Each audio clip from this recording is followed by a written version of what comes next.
बताइए। रवि जी, हाँ रवि जी, देखिए, बड़ी बात ये है कि हम्म। आपको पता है कि मैं तो हिंदी सिनेमा का भक्त हूँ।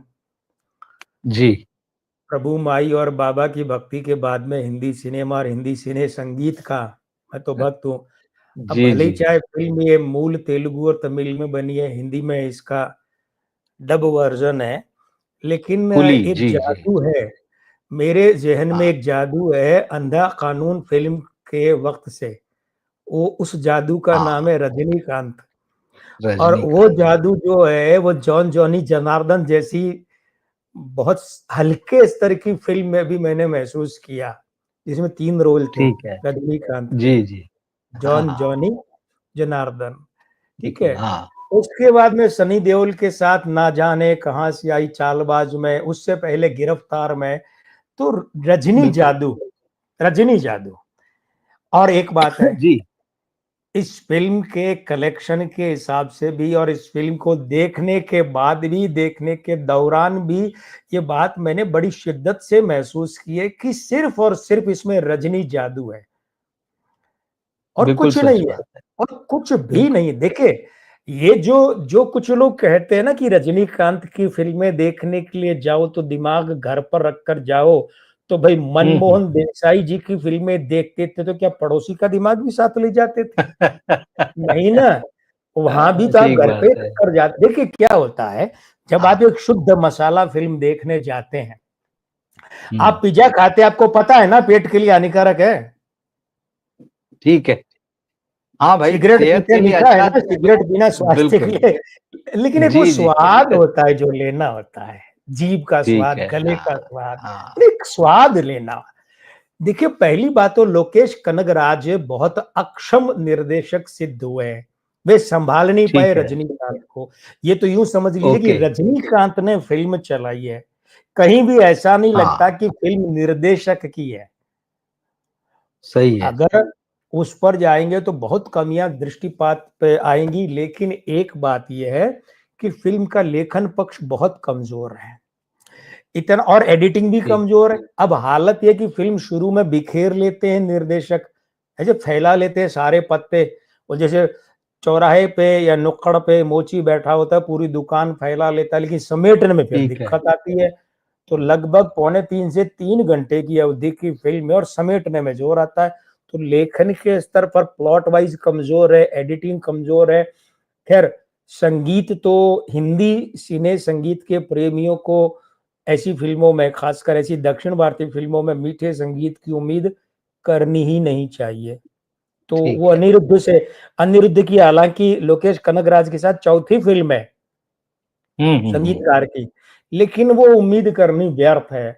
और डब फिल्मों में भी गाने अच्छे लिखे जा सकते हैं, ये महबूब ने बताया था रोजा में, मिश्रा जी बिल्कुल ने। बिल्कुल बिल्कुल। महबूब ने बॉम्बे में हाँ। बताया था, मिश्रा जी ने रोजा में बताया था कि डब्ड फिल्मों में भी कितने बढ़िया गाने लिखे जा सकते हैं।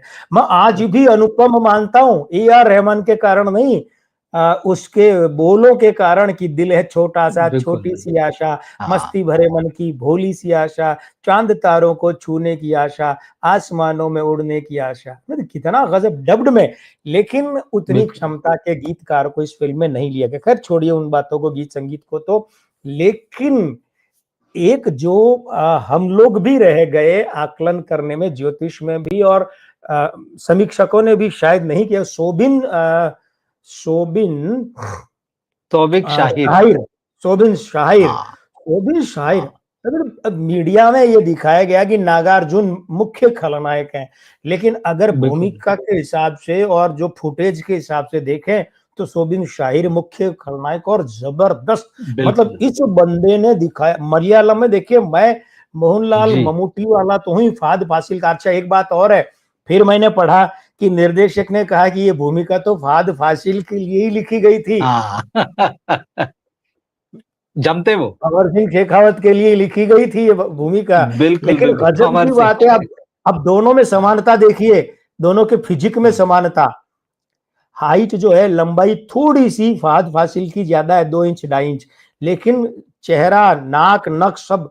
और सोबिन शाहिर ने गजब किया, इस भूमिका को ऐसे निभाया है। वो जब आदमी पर्दे पर आता है, खासकर जब वो पलटी मारता है कि श्रुति हासन को ट्रेन में किडनैप कर लेता है और बदला हुआ रूप दिखाता है, तो साहब वो खौफ पैदा करता है, सिहरन दौड़ाता है शरीर में। नागार्जुन ऐसा नहीं कर पाए। नागार्जुन को तो ऐसे लगा कि जैसे कोई विलासी विलासी बिगड़ेल बाप की औलाद होती है, और जो बाद में सिद्ध भी कर दिया आगे जाकर क्लाइमैक्स में, ये तो किसी बहुत बड़े पैसे वाला जो है उसकी बिगड़ेल औलाद। और उनको तो एक कैरिकेचर नुमा भूमिका दे दी। जिस तरीके से नागार्जुन की एंट्री दिखाई, ये पीछे से और पांव से ऐसे, बैकग्राउंड म्यूजिक भी जैसे गब्बर सिंह को दिखाते तो शोले में, जैसे खोटे सिक्के में दिखाते हैं अजीत को, तो जो होता है वो होना चाहिए था, वो नहीं हुआ। और उसके बाद में अगर हम देखें तो श्रुति हासन को दक्षिण वाले, खासकर तमिल वाले और हिंदी फिल्मों वाले क्यों ढो रहे हैं ये बोझ, मुझे आज भी समझ नहीं आता। बल्कि रचिता राम जो हैं, जिसने नागार्जुन के बेटे अर्जुन की प्रेमिका और दलीप यानी कि सोबिन शाहिर की पत्नी की भूमिका की, उनके भाव, चेहरे के भाव, शारीरिक मतलब आंगिक अभिनय, भाविक अभिनय, वाचिक अभिनय, जिसको कहते सभी तरह, क्या गजब का। अगर उन्हें ये भूमिका दी जाती ना रचिता राम को, बहुत बढ़िया रहता। और एक बात और है, इस पूरी फिल्म का लब्बो-लुआब ये दिखाया गया है कि दोस्त जो है सत्यराज, उसकी मृत्यु का बदला लेने के लिए, तो वो इतना गहरा मित्र, और इसका साला भी रजनीकांत के चरित्र का, पात्र का, लेकिन उन दोनों का वो रिश्ता तो बिल्डअप करके दिखाया ही नहीं है।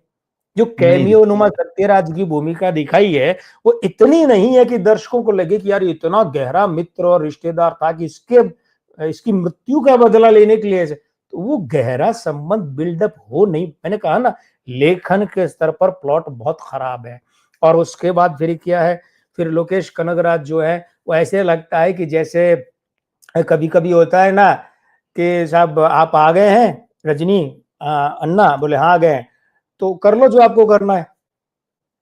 ठीक, निर्देशन ऐसा है, बिल्कुल बिल्कुल निर्देशन ऐसा है। अब देखिए एक और है, फिल्म का क्लाइमैक्स बेवजह आमिर खान को बिल्डअप करने के लिए किया गया, लेकिन वहां मजाक लगता है, जोकर की तरह दिखते हैं आमिर खान।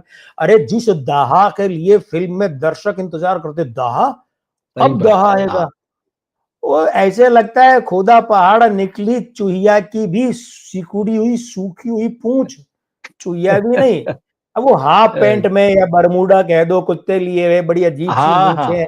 और फिर आमिर खान का स्वर जो है, देखिए मैं यहाँ आमिर खान की बुराई नहीं कर रहा हूं, पहले तो मैं बता दूं, हम जब विश्लेषण करते हैं तो व्यक्ति की बुराई नहीं करते। अब अगर कोई भूमिका में मिसफिट है बात है ना, अगर कोई भूमिका में मिसफिट, आज अगर आप कुमार गणेश को गब्बर सिंह की भूमिका में ले लेंगे तो आपको लगेगा वो कैरिकेचर है उस भूमिका का। तो वो जो दिखाया दाह का, और महेश मांजरेकर को जबरदस्ती 4 सीन का एक वो फ्रेम है, एक सीन वो है, और एक वो क्लाइमैक्स का दूसरा जो फ्लैशबैक का सीन है, 2 सीन में डाल दिए, 20-25 फ्रेम बना दिए, वो व्यर्थ था। शायद ये इसलिए किया होगा कि अगली फिल्म में मुख्य खलनायक आमिर खान को ले रहे होंगे। हाँ, कुछ ठीक है, ये हो सकता है, लेकिन परंपरा चलती आ आमिर रही खान है, को भी तो अभी जरूरत है ना भाई कि एक जो उनको ज्यादा से ज्यादा चलती आ स्पेस रही मिले। है जी कि अंत में थोड़ा सा वो क्लू दे देते हैं अगली फिल्म का। अब मैं दोनों बातें बोल देता हूँ, अगर ये अगली फिल्म का क्लू है और अगली फिल्म में आमिर खान को मुख्य भूमिका में खलनायक ही लेने जा रहे हैं, तो उस फिल्म का भगवान भला करे, क्योंकि आमिर खान जो है वो बहुत सीमित रेंज वाले अभिनेता हैं।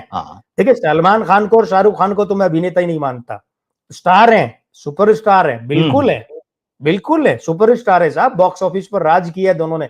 लेकिन आमिर खान थोड़े अभिनेता भी हैं, मगर सीमित रेंज वाले। जैसे आपको याद होगा आमिर खान के बारे में मैंने पीछे भी 2-3 बार कहा कि इनकी डायलॉग डिलीवरी में जो लेंथ है, लंबाई वाक्य की और सांस की, वो छोटी छोटी होती है, कि अंक 5 वाले हैं, 5 जो है उसकी लंबाई ज्यादा नहीं है ऐसे भी, और यूं भी देखें तो उसका विस्तार भी अधिक नहीं। इसलिए आमिर खान के, अगर जिन मित्रों ने गौर नहीं किए वे गौर करें, डायलॉग डिलीवरी, डायलॉग जो है सांस वो छोटी छोटी सांस टुकड़ों टुकड़ों में है।